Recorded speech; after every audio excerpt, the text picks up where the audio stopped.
अब सभी लोगों को पता है कि बांग्लादेश का आज ये हाल एक अजीब कोटा सिस्टम के कारण शुरू हुआ। कोटा सिस्टम के विरुद्ध प्रोटेस्टिंग के दौरान लगभग 200 से ज़्यादा स्टूडेंट्स मारे गए और 2000 से ज़्यादा जख्मी हुए। लेकिन सबसे बड़ा मुद्दा अब यही है, 5 अगस्त जिस दिन शेख हसीना अपने देश को छोड़कर भाग जाती है, ठीक उस दिन के शाम से ही बांग्लादेश में रहने वाले हिंदू माइनॉरिटी के ऊपर शुरू हुआ बहुत घृणित अत्याचार। यहाँ पर रहने वाले हिंदुओं के घरों को जलाया गया, दुकानों को लूटा गया, बहुत हिंदू औरतों के साथ दुष्कर्म किया गया और बहुत से हिंदू मंदिरों को जलाया गया।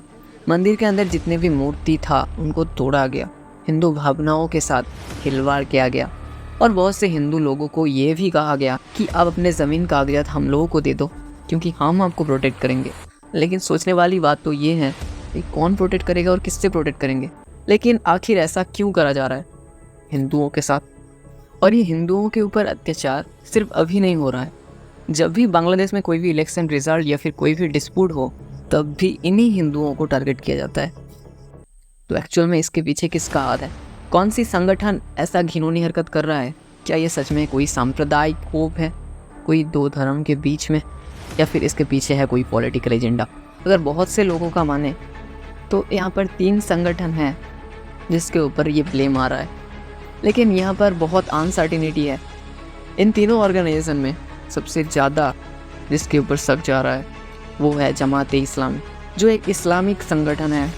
एक्चुअल में 1941 में ये संगठन का स्थापना किया गया था। जब 1947 में पाकिस्तान बना तो वहाँ पर इस संगठन ने अपना काम कर रहा था। इस संगठन का मेन मोटिव था इस्लाम को सुपीरियर दिखाना, यानी कि ये एक धार्मिक संगठन था जो इस्लाम को छोड़ के कुछ भी नहीं जानता था। और ये संगठन बांग्लादेश में भी है जिसका फॉर्मर बिल्डअप पाकिस्तान में हुआ था। उसके बाद आता है दूसरे संगठन बीएनपी। बीएनपी मतलब बांग्लादेश नेशनलिस्ट पार्टी, और ये है बांग्लादेश का सेकंड लार्जेस्ट पार्टी। और इसके ऊपर इल्ज़ाम क्यों आ रहा है, इसको अगर हम थोड़ा गहराई से सोचें तो हमको समझ में आएगा।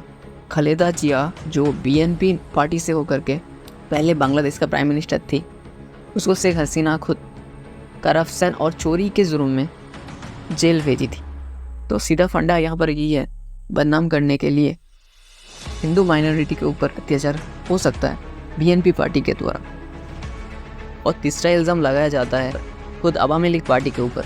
तो स्टूडेंट्स का मानना है अटैक हुआ था तब ये स्टूडेंट लोग ने अटैक नहीं किया था, जो अवामी लीग का छात्र लीग था वो टेम्पस पर अटैक कर रहा था, ये समझाने के लिए कि लेकिन अगर ऐसा होता तो आप लोगों को याद होगा कि शेख हसीना जब देश छोड़कर भाग जाती है, ठीक उसके बाद ही क्या क्या घटिया चीज़ हुआ बांग्लादेश में। लेकिन इन सब घटना में सबसे घटिया 2 चीज़ हुआ। राष्ट्रपिता शेख मुजीबुर रहमान बांग्लादेश को आज़ादी दिलाने में सबसे बड़ा भूमिका पालन किया। প্রস্তুত থাকো, মনে রাখবা রক্ত যখন দিয়েছি রক্ত আরো দেব, এই দেশের মানুষকে মুক্ত করে ছাড়বো। शेख मुजीबुर रहमान की मूर्ति को बहुत ही घटिया तरीके से बुलडोज़र लेकर के तोड़ा गया।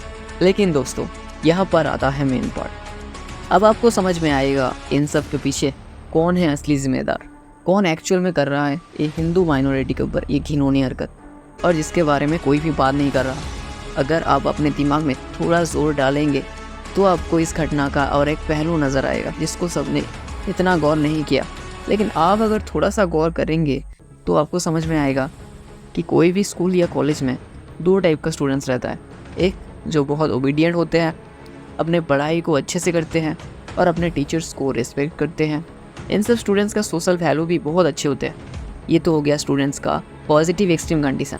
अब है दूसरा, तो यहाँ पर आते हैं दूसरे टाइप के स्टूडेंट्स जो कभी भी कॉलेज में पढ़ाई नहीं करता, जो कॉलेज के टीचर्स को डिसरिस्पेक्ट करते हैं। और सिर्फ यही नहीं, इन सब लड़के जो फीमेल स्टूडेंट्स होते हैं उन स्टूडेंट्स को गंदी नज़रों से देखते हैं। जिन सब स्टूडेंट्स का कॉलेज आने का मकसद ही यही है, गुंडागर्दी करना और रैगिंग करना। और ज़्यादातर इन सब स्टूडेंट्स अमीर बाप का बिगड़े हुए बच्चे होते हैं जो आसपास के समाज या फिर लोगों का कोई भी परवाह नहीं करता। ये है वो दूसरा कैटेगरी, नेगेटिव एक्सट्रीम कंडीशन, जो फ्लोस के अकॉर्डिंग काम करते हैं। जब शेख मुजीबुर रहमान का मूर्ति तोड़ा गया तो आप क्लियर देख सकते हैं कि कोई भी एडुकेटेड मैरिड स्टूडेंट्स जिसका माइंडसेट बेसिक लेवल का ठीक होगा वो कभी भी ऐसे घिनौनी हरकत कभी भी नहीं करेगा। और यहाँ पर हम बात कर रहे हैं हिंदू माइनॉरिटी के ऊपर अत्याचार का।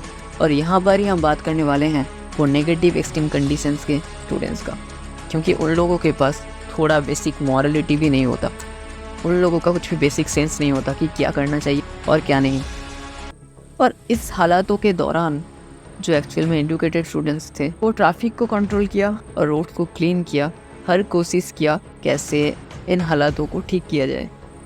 अब मैं बताने वाला हूँ उससे भी घटिया बांग्लादेश के हिंदू माइनॉरिटी के ऊपर अत्याचार, और यहाँ पर भी वही फंडा काम करेगा, क्योंकि इन लोगों के अंदर धर्म को लेकर के एक कट्टर बेसलेस बिलीव रहता है।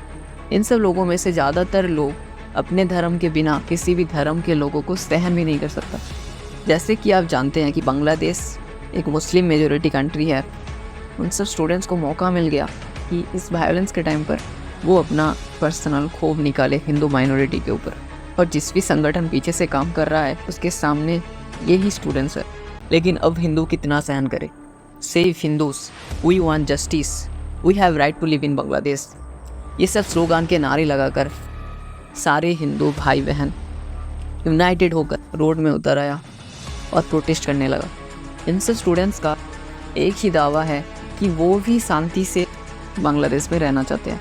और यहाँ पर नोटिस करने वाली ये भी बात है कि जिस टाइम पर हिंदू माइनॉरिटी के ऊपर अत्याचार हो रहा था तो वहाँ पर बहुत मुस्लिम लड़के भी उन लोगों को प्रोटेक्ट कर रहा था। और लेकिन बात तो एक्चुअल में हिंदू मुस्लिम नहीं है।